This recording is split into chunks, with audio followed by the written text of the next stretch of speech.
Chapter 17. Acts of Treachery. On a bleak and blustery morning, the city of Arlon was shaken by the tragic news that the lifeless body of Dialis had been found lying in the road between Arlon and Norfolk. He had apparently been ambushed and murdered by thieves.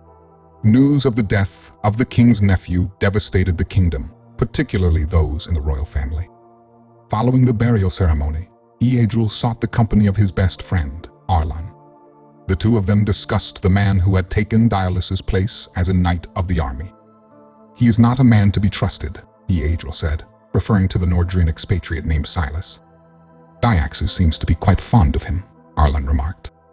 "Yes, as the darkness loves the night," Adul said. "Are you implying that the commander is not to be trusted either?" Arlon asked. "Do you feel comfortable with the men whom Daxis has placed under your command?" Adul asked. "Do you trust them?" "I will admit, there are times when I feel they are humoring me rather than obeying me out of respect, especially the older ones," Arlon confessed. "And do you think that one among them would hesitate to put his sword in your back in the heat of battle or ambush you on a dark road if he knew he could get away with it and take your place?" Adul asked. Arlon's eyes widened as he realized what Adul was saying. "You think that Silas killed Dialis?" Arlon whispered. "And not merely out of a desire for his own advancement," Adul said darkly. "You hinted that Daxis could not be trusted," Arlon said. "Are you suggesting that he played a part in Dialis's murder? Next to the king's sons, who would have greater allegiance to King Eluthian than his nephew Dialis?" Adul asked. "So Daxis had Silas kill Dialis so that he could replace him with a man who was more loyal to him than the king," Arlon concluded. "But if what you are saying is true, what does the future hold for us, and the king's sons in particular? I think that he will strike against Eluthian's sons last, for fear of showing his hand too early," Adul speculated. "A king can only lose so many relatives to random acts before he becomes suspicious. And besides, I have already warned the king of the threat I believe Daxis poses." "You have?" Arlon asked in astonishment. "What did he say?" "I do not think he believed me," Adul said. "Much more than that, I fear he may have confronted Daxis with my words." "But if Daxis knows that you have accused him of treason, does that not place you in great peril?" Arlon asked. "I am not the only one in immediate danger," Adul said ominously. "Where do you suppose Daxis thinks your loyalty lies?" "These are serious matters of which you speak," Arlon said grimly. "Are you certain that you are right?" "I would not have told you if I did not think so," Adul answered. "And so what are we to do?" Arlon asked in desperation. "We must find a way to make Daxis' treachery apparent to the king before it is too late." It was with considerable anxiety that Arlon answered Daxis' summons to his chamber. Adul's words loomed ominously in the knight's mind as he knocked on the commander's door. "Come in," Daxis called from inside. "You wanted to see me?" Arlon asked as he ventured into the room.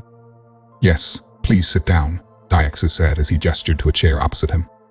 "As you might have heard, there are some ugly rumors circulating about me. If you are aware of them, I will not press you to tell me how you came to know them. However, I will restate the core accusation in the off chance that you are among the few who have not been made privy to this scandal. The rumor is that I plan to overthrow the king." "'Tis a heavy charge," Arlon said, feigning surprise. He found it difficult to speak. His nervous condition was causing all the moisture to leave his mouth and exit through the pores of his now glistening skin. If the commander harbored any suspicions of him, his physical state certainly was not helping him any. "Indeed," Daxis agreed, "and it is one that I cannot allow to go without response. You see, it is my fear that there is one in this kingdom who would seek to gain advantage by tarnishing my name. What concerns me is how far this man will go to get that which he seeks." "Do you know who this man is?" Arlon asked, hoping that Daxis would not see through his naive act. "Unlike my unseemly adversary, I will not name names," Daxis said, I would just ask you to be wary of any who may come to you with false tales about me. For if he finds willing ears for his lies, the result could be an army divided against itself. And I assure you, if it comes to that, I will see to it that the traitor and any who conspire with him will pose no further threat to this kingdom. I pray it does not come to that, but I will take your warning to heart nonetheless, Arlon assured the commander. I thank you for your time, Sir Arlon, the commander said as he rose to escort the knight to the door.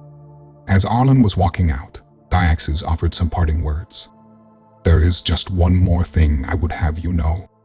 I consider you my friend, Arlon. I have considered all my knights to be my friends. But it is a sad truth of life that we cannot always trust our friends. You can trust me, Arlon said. And for that, I am most grateful, Daxis said before closing the door.